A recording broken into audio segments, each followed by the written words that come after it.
हाय, मैं नीलेश कुमार सिंह आपका हमारे इस channel civil services with Nilesh पे स्वागत करता हूं। और थंबनेल में आपने देखा था कि अगले 5 महीने की स्ट्रेटेजी, तो उस 5 महीने की स्ट्रेटेजी में क्या क्या चीज़ें होनी चाहिए, सारी चीज़ें मैं इस वीडियो में डिस्कस करूंगा। आपसे बच्चे क्या गलतियां कर देते हैं पढ़ाई के दौरान वो भी डिस्कस करूंगा। किन चीज़ों पे स्पेशली फोकस करना है, कुछ FAQ जो अगर मैं इस वीडियोज़ में डिस्कस करूंगा, तो इस वीडियो को यार स्किप मत करना। बहुत सारी इंपॉर्टेंट चीज़ें हैं जो मैं आपसे डिस्कस करना चाहता हूं, जो आपको प्रीलिम्स में हेल्प कर सकती है। बट उससे पहले आते हैं इस बहुत ही इंपॉर्टेंट सवाल पे, क्योंकि मेरे पास कई बार मैसेज आता है कि सर मैं आज से स्टार्ट कर रहा हूं, तो क्या मैं इस एग्ज़ाम को 5 महीने में क्रैक कर सकता हूं? तो दोस्त, मेरा इतना सा कहना है कि अगर आपको लगता है आप इस एग्ज़ाम को क्रैक कर सकते हैं, आप जी जान लगाने के लिए रेडी हैं, और एट द सेम टाइम आपका माइंड ऐसा है जो आपको ग्रैस्प करने की शक्ति देता है कि मैं 5 महीने में 1 साल का भी मटेरियल पढ़ के समझ सकता हूं, तो क्यों नहीं निकाल सकते? अब उस पर कई लोग बोलते सर इस टॉपर ने कहा था या फिर इन्होंने कहा था कि इट्स इम्पॉसिबल। तो यार देखो, इम्पॉसिबल जैसा कुछ नहीं होता। पॉसिबिलिटी डेफिनेटली होती है, but at the same time limitation भी अगर आपको लगानी है तो वो लिमिटेशन आपके द्वारा सेट की गई होनी चाहिए, किसी और के द्वारा नहीं। मेरे से जब मैंने अपना ऑप्शनल चेंज किया था, आई हैड ओनली 69 डेज, और मुझे एक टीचर ने बोल दिया था तुम्हारा सिलेक्शन कभी नहीं होगा because you have changed your optional from philosophy to sociology and you have never read that optional.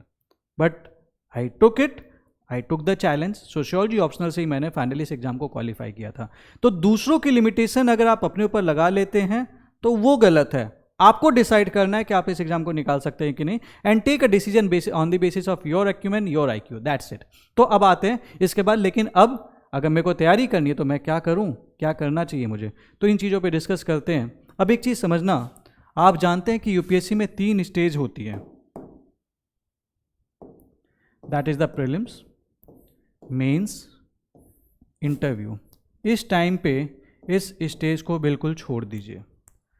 आते हैं इस पे, एंड मोस्ट इम्पॉर्टेंटली इसका डिस्कशन हम करेंगे। एक चीज़ समझना, अगर आपने प्रीलिम्स क्वालिफाई कर लिया तो आपके पास बचेंगे 117 दिन। 117 दिन में एक छोटा ऑप्शनल लेके इस एग्ज़ाम को क्वालिफाई किया जा सकता है, मेंस का जो स्टेज है, और उसके बाद इंटरव्यू के लिए टाइम मिलता है। एनीवेज, लेकिन अब प्रीलिम्स कैसे निकालें, क्योंकि ये बहुत इंपॉर्टेंट सवाल है। क्योंकि हर साल लगभग 10 लाख बच्चे इस एग्ज़ाम का फॉर्म भरते हैं, और इस 10 लाख बच्चों में से केवल 13,000 के आसपास, 12-13 हज़ार के आसपास मेंस लिखते हैं। तो आप समझ रहे रेशियो कितना बुरा है, वो आपके फेवर में नहीं है। तो मैं आपको बता दूं यार, prelims is the toughest stage. जो भी बच्चा इस स्टेज को इग्नोर करेगा ना, समस्या है। इसको इग्नोर मत करो। और अगर आप मेंस की तैयारी कर रहे हो तो करो ना, किसने मना किया है, लेकिन प्रीलिम्स को ध्यान में रखते हुए करो। तो प्रीलिम्स क्वालिफाई करना है तो सबसे पहले आपको 2 इंपॉर्टेंट सवाल पे जरूर सोचना चाहिए। पहली चीज़, व्हाट टू स्टडी, दूसरी चीज़, हाउ टू स्टडी। बहुत लोग इस पे सोचते ही नहीं हैं, लगे पड़े हैं, सिलेबस वगैरह का आता पता नहीं है, लगे पड़े हैं, और हिस्ट्री के लिए 10 किताब उठा लिए, ज्योग्राफी के लिए 10 किताब उठा लिए, और लास्ट में सिर पकड़ के बैठ जाते हैं। ये गलती मत कीजिए। तो मैं आपको इस वीडियो में बता रहा हूँ, अभी बताऊंगा कि आपको क्या पढ़ना चाहिए या फिर आपको कैसे पढ़ना चाहिए। तो इस पर हम अब डिस्कस करते हैं। ये बहुत इंपॉर्टेंट सवाल है प्रीलिम्स क्वालिफाई करने के लिए। तो दोस्त, अगर प्रीलिम्स क्वालिफाई करना है ना, तो आप सबसे पहले एक दायरा बना लो, व्हाट टू स्टडी। दायरा बनाओगे नहीं तो सीधी सी बात है यार, माइंड तो लिमिटेड ही सोच सकता है ना, माइंड लिमिटेड ही पढ़ सकता है। हम गूगल तो है नहीं, हम सुपर कंप्यूटर तो है नहीं, तो लिमिटेड ही पढ़ सकते हैं। तो लिमिटेड पढ़ने के लिए हमें बुक भी तो लिमिटेड उठानी पड़ेगी। अब तुम अगर आप सोच के देखो ना, आर्ट एंड कल्चर के लिए आप सारी किताबें पढ़ने लगोगे, दुनिया भर की जितनी किताबें मार्केट में अवेलेबल है, या फिर आप कहते हैं लक्ष्मीकांत भी पढ़ोगे, DD बासु भी पढ़ोगे, सुभाष कश्यप भी पढ़ोगे, पता नहीं कौन कौन सी किताब पढ़ोगे, तो कहीं ना कहीं आप गलती कर दोगे। तो व्हाट टू स्टडी आपको डिफाइन करना पड़ेगा कि आपको कहाँ से पढ़नी है चीज़ों को। स्टार्ट करने से पहले अपने व्हाट डिसाइड कर लीजिए। पॉलिटी के लिए, जैसे पॉलिटी के लिए इट्स यूनिवर्सली रिकॉग्नाइज, लगभग सभी लोग इस बात पे एग्री करते हैं, there is one stop solution, that is Laxmikant. Laxmikant ही पढ़नी है। ज्योग्राफी के लिए 6 to 12th की आपकी जो NCERT है, that is the best one. और एट बेस्ट थोड़े बहुत जो वैल्यू एडिशंस हैं वो आप GC लियोंग से कर सकते हैं। Economy, Mrinal sir is today known as the one stop solution. अब ये मतलब नहीं है कि आप मृणाल सर से नहीं पढ़ोगे तो आपका इकोनॉमी के क्वेश्चंस नहीं कर पाओगे। हो सकता है आपने श्री राम IAS पढ़ रखी हो सकता है आपने शंकर गणेश पढ़ रखी हो सकता है आपने कोई और किताब पढ़ रखी हो। तो स्टिक टू योर रिसोर्सेज। मैं रिकमेंड करता हूँ कि भैया ठीक है, इकोनॉमी के लिए आप मृणाल सर के वो जो उनके नोट्स वगैरह हैं या फिर उनके वीडियोज वगैरह जो चैनल पे पढ़े वो सब देख सकते हो, बाकी करंट अफेयर्स से पढ़ लो। इन्वायरमेंट के लिए Shankar IAS is a good book या PMF IAS कोई एक किताब। साइंस एंड टेक, इसमें देखो यार सीधी सी बात है, 9th and 10th NCERT basics के लिए एट बेस्ट, एंड उसके बाद टेक्नोलॉजी वाले जो भी क्वेश्चन ये लोग पूछते हैं ना, ये करंट अफेयर्स के ही सवाल पूछ रहे हैं।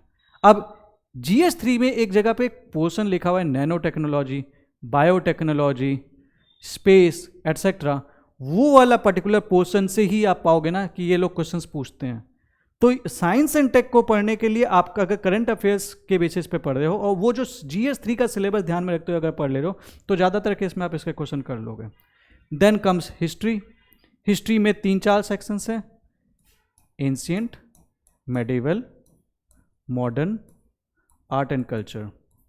अगर आप मुझसे पूछेंगे तो एंशिएंट के लिए मैं ओल्ड NCERT रिकमेंड करूँगा, मेडिवल के लिए ओल्ड NCERT, मॉडर्न के लिए स्पेक्ट्रम, आर्ट एंड कल्चर के लिए an introduction to Indian art part 1, that's it, इतना काफ़ी है। और करंट अफेयर्स तो इस पे तो हम स्पेशली डिस्कस करेंगे, लेकिन करंट अफेयर्स आपको इसका भी एक दायरा डिफाइन करना पड़ेगा, ठीक है। एक न्यूज़पेपर, एक मैगजीन, जब आपने ये दायरा बना लिया तो आपको इस चीज़ों को फिनिश करना आसान हो जाएगा, और आपने इस दायरा बनाने के चलते फिनिश करने के साथ साथ इनका रिवीजन आसान हो जाएगा। क्योंकि दोस्त तुम कितना भी पढ़ लोगे, कितना भी पढ़ लोगे, अगर तुमने रिवाइज नहीं किया तो सब बेकार है। दूसरा सवाल आता है, अगला सवाल, हाउ टू स्टडी, कैसे पढ़ें। तो सबसे पहली चीज हाउ में आती है प्रायोरिटाइज। आपको अपनी सब्जेक्ट को प्रायोरिटाइज करना पड़ेगा। जैसे कि अगर तुमने पहले ही कसम खा ली कि मैं भैया हिस्ट्री को सबसे पहले कवर करूंगा, थोड़ा सा खतरा है। क्योंकि पहली बात यहाँ पे बुक एक है, लिमिटेड किताबें हैं। दूसरी बात यूपीएससी ज़्यादा सवाल इन सेक्शन से पूछ रही है, और इस सेक्शन से सवाल अगर पूछती भी है ना, तो आजकल सवाल ऐसे पूछे इसकी कोई गारंटी नहीं कि आप कर पाओगे, इसमें चांसेस ज़्यादा है कि आप कर पाओगे। तो थोड़ा सा ना सब्जेक्ट्स को ऊपर नीचे करना सीखो। इन्वायरमेंट बहुत इंपॉर्टेंट सेक्शन है, क्योंकि यूपीएससी IFOS का भी एग्जाम कराती है, फॉरेस्ट सर्विसेज, इसलिए इन्वायरमेंट के क्वेश्चंस आ रहे हैं। इकोनॉमी, पूरा देश चलता है पूरी इकोनॉमी से, इकोनॉमी के इसलिए सवाल आप देखते जा रहे होंगे कि अब वो टफर लेवल पे भी जा रहे हो और अच्छे क्वेश्चंस पूछ रहे हैं। पॉलिटी एक किताब पढ़नी है, बार बार पढ़नी है, पढ़ लो ना यार। ये पोर्शन हमेशा पहले करना, उसके बाद ही हिस्ट्री करना, उसके बाद ही बाकी चीज़ों पे बारे में सोचना। और करंट अफेयर्स डेफिनेटली ये लास्ट में भले लिखा है, लेकिन करंट अफेयर्स आपको बहुत अच्छे से पढ़ना है। तो आप इसे 2 पार्ट में बांट सकते हैं, स्टैटिक, करंट अफेयर्स। स्टैटिक में ये 5 सब्जेक्ट्स पहले कवर होने चाहिए, हिस्ट्री भले लास्ट में कर लीजिए। और बहुत सारे बच्चे तो इनफैक्ट ऐसे भी जो मेडिवल इंडिया पढ़ते ही नहीं है, बहुत सारे टॉपर्स के मुझ से सुनेंगे उन्होंने मेडिवल इंडिया पढ़ा ही नहीं था। तो पहली चीज़ तो आपको जो करनी है हाउ में ना, वो प्रायोरिटाइज करनी है यार। प्रायोरिटाइज के बिना नहीं पढ़े तो फिर बेकार है। मैं ये नहीं कहता कि आप हिस्ट्री मत पढ़ो, लेकिन प्रायोरिटाइज करके पढ़ो। दूसरी चीज़, आपकी पढ़ाई PYQ बेस्ड होनी चाहिए एंड सिलेबस बेस्ड। सिलेबस आपको पता ही है, हम सिलेबस ही नहीं देखते, ठीक है। आप PYQ बेस्ड ही पढ़ाई करो। सिलेबस एक बार देख लो, बहुत बड़ा सा सिलेबस नहीं है, आधे पन्ने का सिलेबस है। उसके बाद क्या करो, जो भी आपका सब्जेक्ट है उसके PYQs देखो, एटलीस्ट 10 साल का तो जरूर देखो, मिनिमम 2013 से तो जरूर देख लो। अगर 2011 से देख लेते तो और बेटर है। अब उस टॉपिक से, उस यूनिट से क्या क्वेश्चन यूपीएससी ने पूछ रखे हैं, ये आपको बताएगा कि यूपीएससी किस चीज में प्राइमरीली इंटरेस्टेड है। तो this is the PYQ based preparation. PYQ based preparation के चलते आपको फायदा ये मिलेगा कि आप समझ पाओगे कि यूपीएससी का माइंडसेट क्या है। अच्छा, मैंने यार बहुत सारे बच्चे ऐसे देखे हैं ना, जो कोचिंग का जो पेपर है ना, उसमें इतना सीरियसली वो एफर्ट्स मारते हैं, लेकिन PYQ को भी देखते ही नहीं है। ये गलत स्ट्रेटेजी है, इसे कभी मत फॉलो करना। PYQ देख लो, यूपीएससी जो सवाल पूछ रहा है वो देख लो, उसके बेसिस पे बुक पढ़ लो, उसके बाद दो ना टेस्ट। किसने मना किया है, देना भी चाहिए। अब फॉर एग्जाम्पल अगर आपको दयाल देखना है ना, तो CSC टॉपर ये एक वेबसाइट है, यहाँ पे मैंने पॉलिटी का जो डॉक्यूमेंट है दैट इज़ फ्री, इसको जरूर डाउनलोड कर लेना। लक्ष्मीकांत पे बेस बनाई है मैंने, हर चैप्टर के अकॉर्डिंग मैंने PYQs अरेंज कर दिए हैं, इसको जरूर डाउनलोड करके देखना किस किस टाइप के वो सवाल पूछते हैं। तो अगर आपको यूनिट वाइज अगर आपने अपने क्वेश्चंस अरेंज कर लिए हैं और उसके बाद आप उसको पढ़ रहे हो तो आपको पता रहेगा कि हमें फोकस किस चीज़ पे करना है। तो preparation should always be PYQ based. तीसरी चीज़, ऑलवेज मेक अ टारगेट कि हमें ये सब्जेक्ट कब तक फिनिश करना है। कुछ बच्चे हैं ज्योग्राफी ले लिए तो 2 महीने से लगे हुए हैं, क्यों यार, दूसरा सब्जेक्ट नहीं पढ़ना है क्या? तो मेक अ टारगेट, उस टारगेट के अंदर उस सब्जेक्ट को फिनिश करो। हम टारगेट नहीं बनाते। अगर हमने मान लो स्पेक्ट्रम उठाई तो हमें डिफाइन करना पड़ेगा, भैया हम 10 दिन के अंदर फिनिश करेंगे, फिर चाहे आंधी आए चाहे तूफान 10 दिन के अंदर फिनिश करो। टारगेट बनाओ, फिनिश योर सब्जेक्ट, क्योंकि सब्जेक्ट को फिनिश करने से अपना भी कॉन्फिडेंस हाई होता है। चौथी चीज, 2 सब्जेक्ट कम से कम एक साथ उठाओ, 2 सब्जेक्ट्स प्लस करंट अफेयर्स। लोग क्या करते हैं ना, लाइक हमने पूरी ज्योग्राफी उठा लिया, अब हम दिन रात लेके ज्योग्राफी बैठे हुए हैं। अच्छा, उसमें क्या होता है, आपकी एफिशिएंसी अक्सर डाउन हो जाती है। मोनोटोनी, कार्ल मार्क्स ने भी एक टॉपिक दे रखा था, मतलब टॉपिक क्या, एक थ्योरी दे रखी है एलिनेशन की। इंसान एक ही काम करते करते पक चुका होता है, same process same process same process at this. So यहाँ पे भी क्या हो रहा है, सेम सब्जेक्ट बार बार वही सब्जेक्ट सुबह से शाम तक पढ़ोगे तो पता चलेगा कि आप उसी सब्जेक्ट को लेके बैठे रहोगे, लेकिन आप उतना कवर नहीं कर पाओगे। तो माइंड को आदत है डाइवर्सिटी की, तो सीधी सी कम से कम 2 सब्जेक्ट यार जरूर उठाओ। लाइक अगर पॉलिटी उठा रहे हो तो साथ में ज्योग्राफी उठा लिए या इकोनॉमी उठा लिए, उस तरह से पढ़ना शुरू करो। 2 सब्जेक्ट और 1 करंट अफेयर्स, एक सब्जेक्ट मत करो, बोर हो जाओगे, स्किप कर, तो उस बोर होने के चलते आपकी परफॉर्मेंस डाउन हो जाएगी। हर 90 मिनट पे या 1 घंटे पे सब्जेक्ट चेंज कर दो, जब भी आपको लगे कि आपका जो सब्जेक्ट है वो आपको बोर कर रहा है, अब आपके दिमाग में नहीं घुस रहा। 5वीं चीज़, अपनी जो भी स्ट्रेटेजी बनाओ ना, वो अब बैकवर्ड बनाना शुरू करो। ऐसा समझ लो यार, जनवरी है, फरवरी है, मार्च है, अप्रैल है, मई है, तो आप ऐसे समझना, अगर मई है और मई में 26 मई को मेरा पेपर है तो 1 मई को मेरा पूरा सिलेबस तैयार होना चाहिए किसी भी हालत में, तभी तो आप रिवाइज करके और प्रैक्टिस करोगे, अपनी पीक के साथ एग्जाम दोगे। तो मई का time it should be exclusively for revision. इस 4 महीने को यूटिलाइज करो। अब इसमें जो कुछ पढ़ा है वो अप्रैल में भी रिवाइज कर लो कम से कम। उसके बाद अब इसमें देखो कि आप कितनी जल्दी सिलेबस पूरा कर सकते हो। ये आपकी प्रिपरेशन के ऊपर डिपेंड करेगा। कुछ लोग हो सकता है कि जनवरी फरवरी तक ही पूरा पढ़ लें, बहुत अच्छी बात है, मार्च में 1-2 रिवीजन और कर लेना, प्रैक्टिस में रहोगे। लेकिन ये आपके ऊपर मैं छोड़ता हूँ, ये आपको डिसाइड करना है कि आप कितनी जल्दी रिवीजन कर सकते हो। और यार देखो, सीधी सी बात है, अगर आप पढ़ लोगे और चीज़ों को कवर अप कर लोगे टाइम से, तो आप 1-2 रिवीजन एक्स्ट्रा कर लोगे तो उससे आपका फ़ायदा ही रहेगा, नुकसान तो होना नहीं है। ठीक है, तो ये बहुत इंपॉर्टेंट चीज़ है। तो इस तरह से सोच के अपनी एक स्ट्रेटेजी बनाइए कि आपको कैसे पढ़ना है, क्या आपके टारगेट्स हैं। लोग ये टारगेट सेट करते ही नहीं, वो स्टार्ट कर देते, but they never set a target कि लाइक मैं इस डेट तक ये चीज़ कर लूँगा, ये मैं इस डेट तक इस चीज़ को कर लूँगा, कि इस टाइम पे आपको आपकी पढ़ाई बेस्ट पता है। तो एक किसी प्लान को अंधों की तरह फॉलो करने की जगह ना, आप अपनी चीज़ें देख लो। मान लो हो सकता है आपका ज्योग्राफी पहले हो और कहीं पे पता चल रहा है कि भैया आपने कहीं पे सुन लिया कि ज्योग्राफी फरवरी तक करना और आप फरवरी तक कर रहे हो। क्यों भाई, तुम अगर 10 दिन में कर सकते हो तो कर लो ना। तो आपको आपकी स्ट्रेंथ पता है, उसके अकॉर्डिंग डेट्स लिखिए कि मुझे इस डेट तक ये सब्जेक्ट खत्म कर लेना है। ये बहुत इंपॉर्टेंट है। तो this is how you should study and you must study with active recalling. Active recall जो पढ़ रहे हैं ना, उसको एक्टिव रिकॉलिंग के साथ पढ़िए। इस पर मैं एक वीडियो बनाऊंगा, मैं बनाने वाला था, मुझे मौका नहीं मिला, लेकिन बहुत रिसेंटली इस पर एक वीडियो बना के डालूंगा कि एक्टिव रिकॉलिंग का एग्जैक्ट मीनिंग क्या होता है, आपको कैसे करना है। बेसिक चीज़ जो आप पढ़ते हैं उस पर सोचना, रैंडमाइज्ड वे में पढ़ाई करना, ताकि हमें लंबे समय तक याद रहे चीज़ें। देन व्हेन और how to approach a test series, ये बहुत इंपॉर्टेंट सवाल है। तो यहाँ पे एक चीज़ समझना, test series should not come at the cost of PYQ।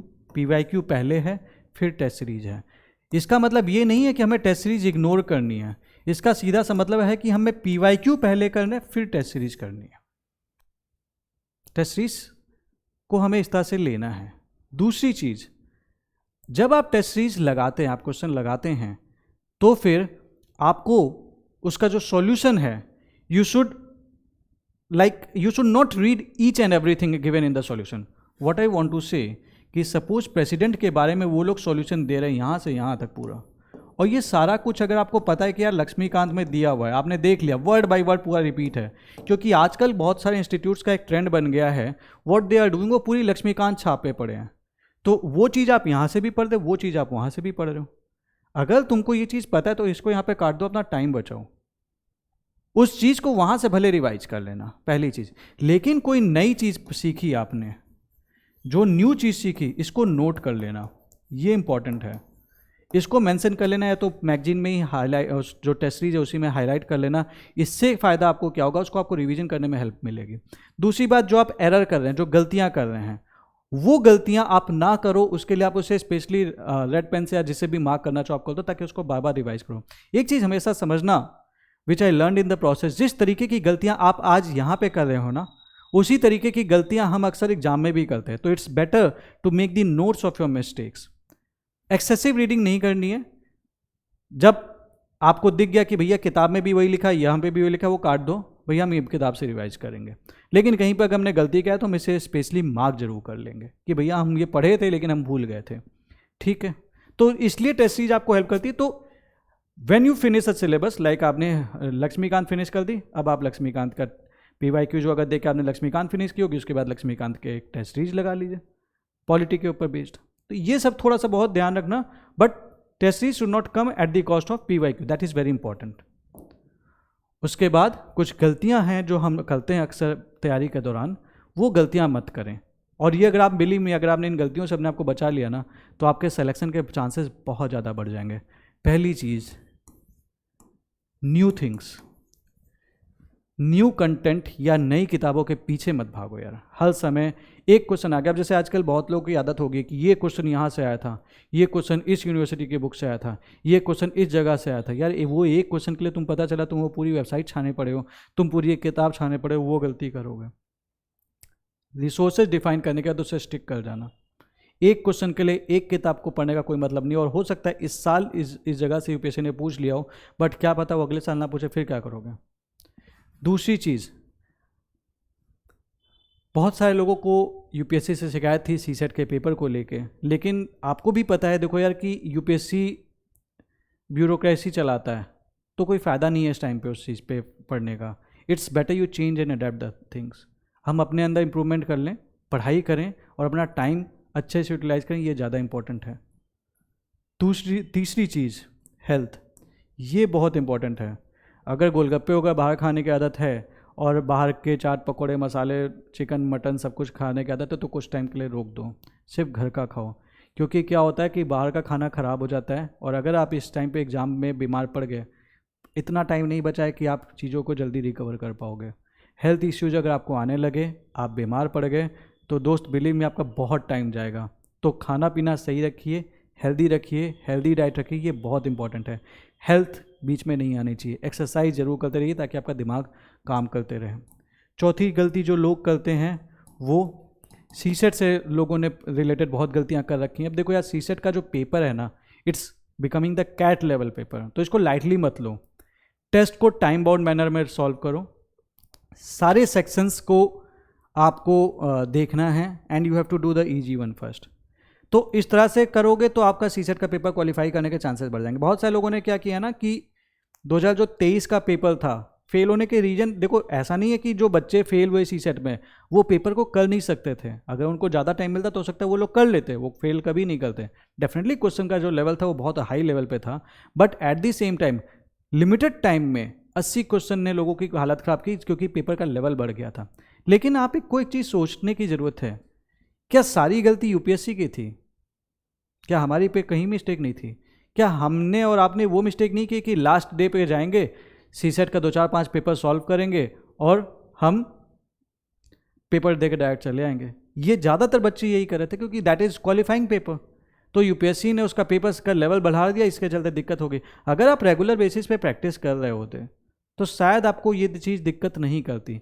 तो CSET को अब इज्जत दीजिए, प्रॉपर रिस्पेक्ट दीजिए, उसको टाइम दीजिए। 5 महीने हैं, अगर नहीं किया है तो आप इनफैक्ट मैथ्स वाला सेक्शन तो मेरे चैनल से ही कर सकते हैं, जो हमारी आपकी फैमिली का चैनल है सिविल सर्विसेज विद नीलेश। तो वहाँ पे मैंने CSET की जो भी मैथ्स लेवल की चीज़ें वो मैंने सारी कवर करा दी हैं। मेंसुरेशन वाला जो टॉपिक है उसके लिए मैंने एक PDF शेयर की थी, वो आप डाउनलोड कर लीजिएगा UPSC prelims with Nilesh Telegram channel पे। वो बहुत एक रिच कलेक्शन है, आपको कहीं नहीं मिलेगा वैसा कलेक्शन, तो वो देख लीजिए। तो मैथ्स वाला सेक्शन के लिए तो टेंशन फ्री हो जाइए।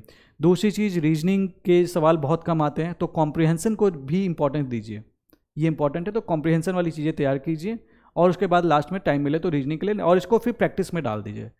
प्रैक्टिस कर लो यार, 3-4 दिन में एक पेपर लगाते रहो, 5 दिन में एक पेपर लगाते रहो, हफ्ते में एक पेपर लगाते रहो, डिपेंडिंग अपॉन कि आपकी क्या लेवल है CSET का उसके ऊपर। 5वीं गलती, don't give too much time to history.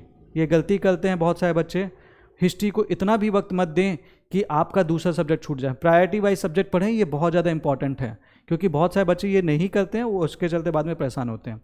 छठी चीज़, जो आप टेस्ट सीरीज में जो आप सीखते हैं ना, आप इसकी लर्निंग्स को इग्नोर कर देते हो, तो see it as a knowledge enhancing exercise. ये मत करना कि आप कि जो लाइक यू कैन से कि टेस्ट सीरीज से आपने पढ़ा और उसको जो भी सीखा वो सब इग्नोर मार दिया। 7वीं चीज़, ये इंपॉर्टेंट है कि you must not focus too much on the last year current cut off. Suppose last year की कट ऑफ 88 गई थी, ये कोई भरोसा नहीं है कि सडनली 108 हो जाए, कोई भरोसा नहीं है। क्यों? पेपर सपोज ईजी आ गया तो क्या बढ़ नहीं सकती? बढ़ सकती है ना। पेपर ईजी आएगा तो बच्चे अच्छा परफॉर्म करेंगे। तो जब पेपर करोगे ना आप, तो आपका टारगेट इतना होना चाहिए कि कम से कम मैं 110, 15, 20 तक मैं ले आऊँ, सेफ जोन में रहो ना। क्योंकि होता क्या है ना कि जब आप इधर वाले स्थिति में, पेंडुलम वाली स्थिति में रहते हो ना, इधर होगा कि नहीं होगा, तो अक्सर प्रीलिम्स के बाद ना लगभग 20 दिन आप वेस्ट कर देते हो, 20 डेज वेस्ट कर देते हो, और 117 से आपका सीधे 20 दिन माइनस कर दो, 97 डेज हो गया। क्योंकि जब आपकी ये वाली स्थिति होती है तो ना तो आप पढ़ पाते हो ना तो कुछ कर पाते हो। तो बेटर है कि कट ऑफ से अपने आप को कम से कम 20 नंबर टारगेट लेके चलो कि हमें ऊपर लेके चलना है।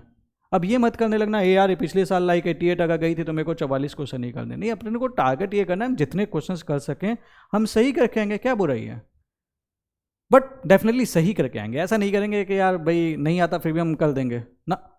क्वेश्चन को हमें जितना ज़्यादा पॉसिबल है ट्राई करना है कि हम गलतियां ना करें और सही करें, ठीक है।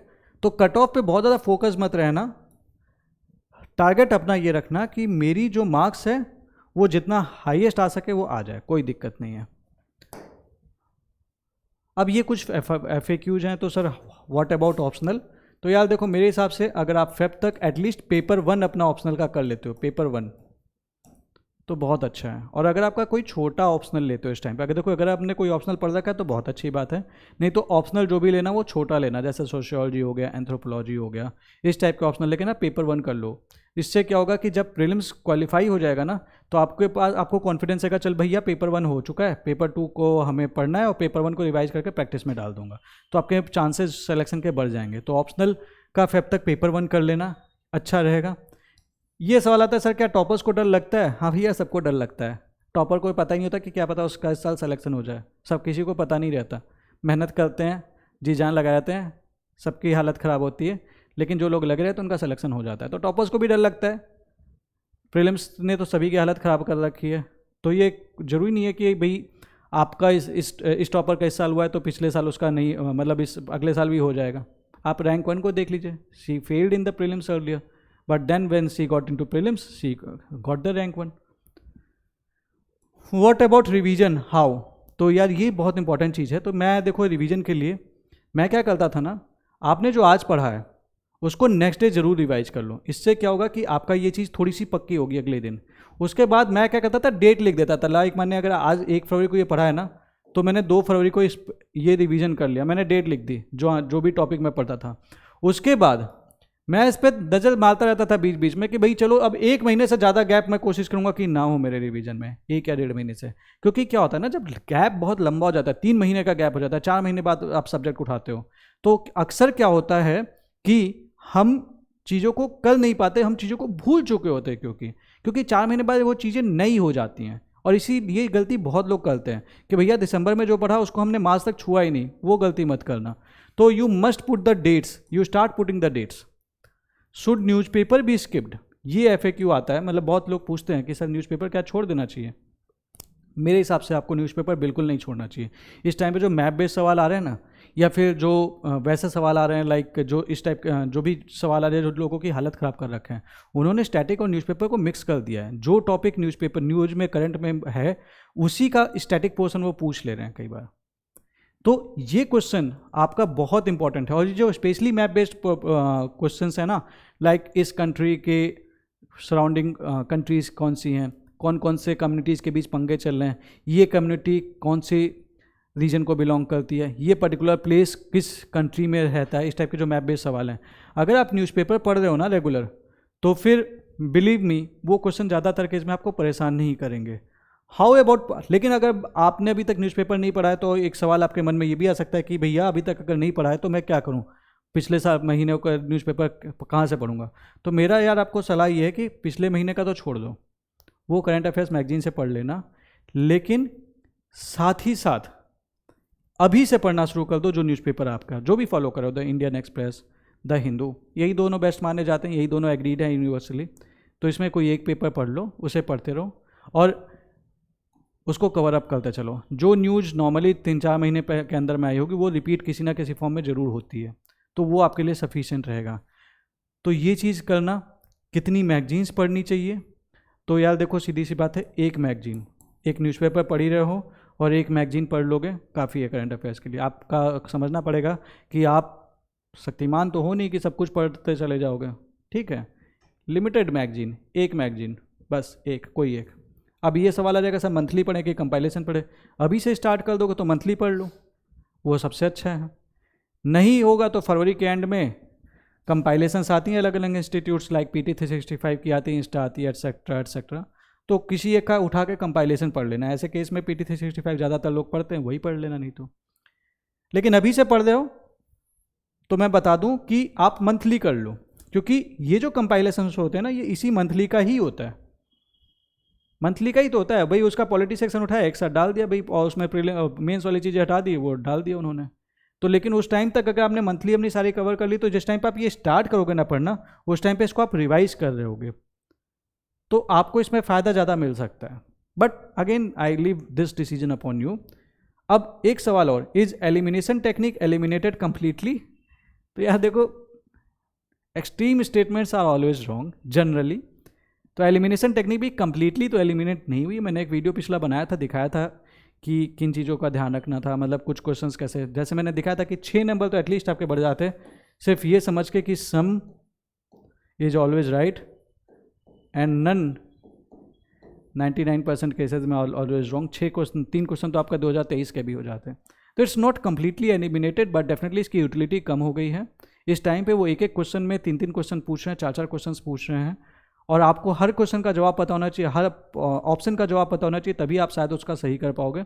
तो चीज़ें टफ तो हो गई हैं, लेकिन इट्स नॉट एलिमिनेटेड कम्प्लीटली। और दूसरी बात यार, अगर मैंने कोई टेक्निक सीख ली और सपोज मेरा उसके चलते 2 नंबर भी बढ़ गए, तो क्या बुराई है, सीख लेते हैं ना, 2 नंबर बढ़ा लेंगे। कई बार जब आप कट ऑफ के एकदम लाइक बॉर्डर पे हो गए, तो आपको यही लगेगा कि काश यार मैं ये 2 नंबर मेरे एक्स्ट्रा आ गया तो मेरा सिलेक्शन हो गया होता।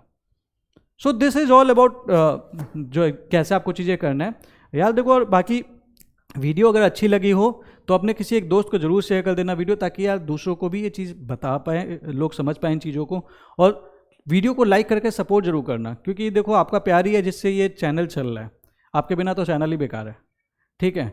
And join our Telegram channel UPSC prelims with Nilesh, इस पर एक फ्री मैराथन चल रहा है, उसको आप पार्टिसिपेट कर सकते हैं। और भी कई सारी चीज़ें जो मैं वहाँ पे शेयर करता रहता हूँ।